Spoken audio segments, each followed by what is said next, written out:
नमस्ते, प्रणाम, गोड़ लागतनी। हम प्रीति ओझा आप सभी के स्वागत करतनी अपने यूट्यूब चैनल पर। देखो बहुत ही मज़ेदार सावन स्पेशल झूमर गीत लेके आइल बनी। आप सब लोग पूरा गीत एक बार जरूर सुनब जा और खूब जम के शेयर करब जा। बहुत ही मज़ेदार गीत बाटे।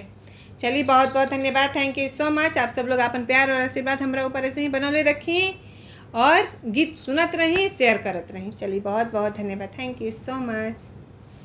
बहे पावन माया बरसे सावनवा की नायले ननदो तोहर भैया से नायले छिनारो तोहर भैया से नायले।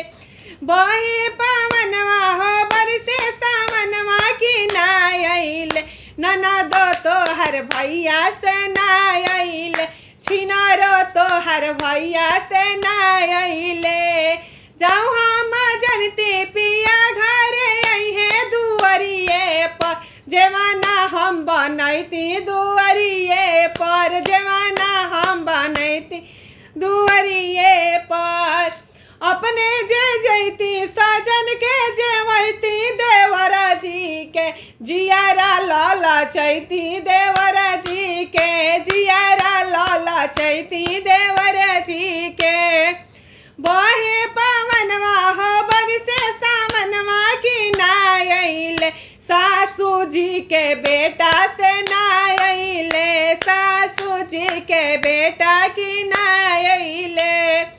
जाऊँ हम जयती सजन घरे अहे दुआरिये पर घैला भरावैती दुआरिये पर गेरुआ भरावैती दुआरिये पर।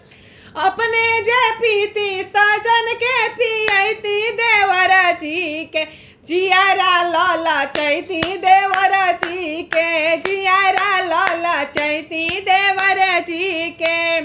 बहे पावनवा हो बरसे सावनवा की नायले भसुर जी के भैया से नायले भसुर जी के भैया से नायले भसुर जी के भैया। जाऊँ हम जनती सजन घरे अहे दुआरिये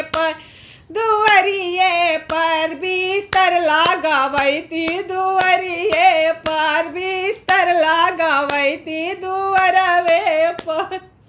अपने जे सोईती बालम के सोवैती देवरा जी के जियारा तारा सैती देवरा जी के जियारा तारा सैती देवरा जी के।